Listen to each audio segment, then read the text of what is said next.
Where do you think the world's smallest border dispute is? China, the Netherlands, France, or even Canada? Well, if you guessed Italy, you'd be right. Located in the heart of Europe in the country of Italy lies the capital city of Italy, Rome. And within the heart of Rome is the world's smallest country, the Vatican City. The Vatican City is a complicated little place, and to understand this territorial dispute, it's nice to understand a little bit how the Vatican came into being a city-state on its own. It's an incredibly long story, but I'll try and sum it up in the quickest way possible. Oh, and if you enjoy this video, please subscribe. It's free, and you can always change your mind. So how did the Vatican come into being?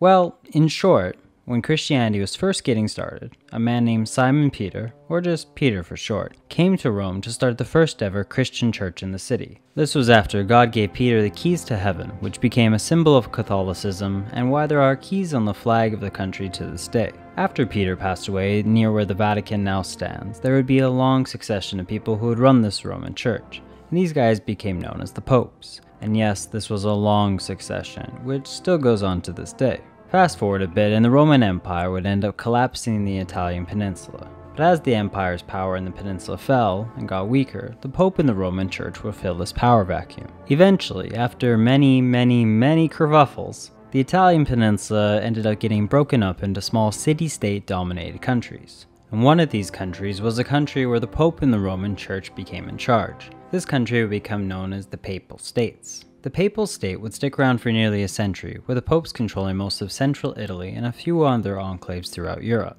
And this went pretty well for them, up until the French had a revolution which messed everything up. The French Revolution had begun to stoke an idea of Italian nationalism, whereby the neighboring states of Italy would unite into the modern country we know and love today. The popes obviously didn't like this idea, as it would mean the end of the Papal State itself. But unfortunately for the popes, the Italians were a bit better at war. And over 100 years, the Papal State would go from this to this. By 1870, the Papal State was essentially reduced to the city of Rome itself, and since that was the city the Italians wanted as their proper capital, they attacked and took it by force. The Pope wouldn't sign a peace treaty with the new Italian kingdom though, and instead insisted they were a prisoner within the walls of the Vatican, a prisoner of a country they didn't officially recognize.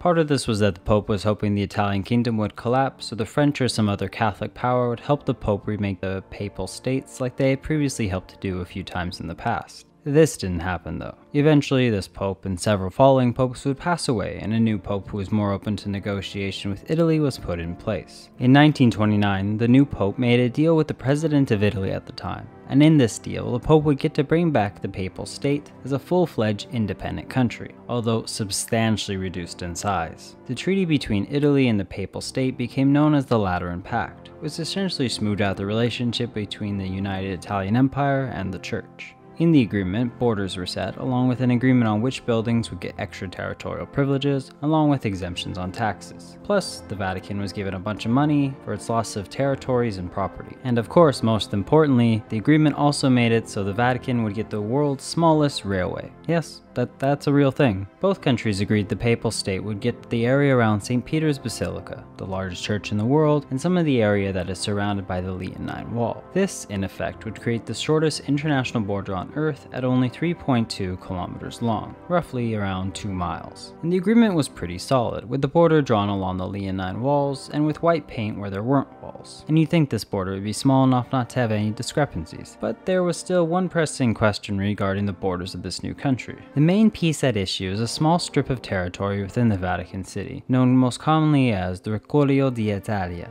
or Curl of Italy. As like a small finger, this piece of territory curves around the columns of St. Peter's Square into the Vatican. Now, this territory is small, like really small, at just 3 meters wide and 60 meters long. For some context, that works out to about a total of 100 meters squared, which means this territorial dispute could fit inside the world's largest McDonald's in Florida, and in your local mall, and pretty much everywhere. It's basically a sidewalk. This means this is by far the smallest territorial dispute on Earth. Italy, for its part, says it gets both sides of the colonnade. Well, the Vatican says this isn't the case. So how did this dispute come into being in the first place? Well, the dispute comes from the map that was made when the Lateran Pact was signed. This map is not particularly detailed, and in some places there are obvious discrepancies. For this reason, lacking a precise description of the borders, a Vatican-Italian bilateral commission was set up in 1932 to verify the precise limits between the two countries. It took a few years, but eventually the commission came back with a finding that was sort of in the Vatican's favor. But since this commission was just advisory, it didn't actually have any legal standing. So Italy just decided to ignore the commission's findings. So instead of actually solving the dispute, the Italian government just decided to ignore it. And to be fair to the Italian government at the time, they were a little busy getting ready to do other stuff with borders in farther away countries. So instead of risking angering the Catholic Church any further, just decided to agree to disagree. Italy, for the most part in the modern era, has ignored that it owns this piece of land, and in practice the Vatican administers this piece of territory. Even the municipality of Rome itself considers the area part of the Vatican. And at the end of the day, considering the special relationship the Vatican City has with its neighboring state, this just leads to weird maps, where Google says one thing and other maps say another. What do you think about this border dispute? Who do you think should really own this piece of territory? Let me know in the comments below. And if you enjoyed this video, please consider subscribing. It's free and you can always change your mind. Thanks for watching.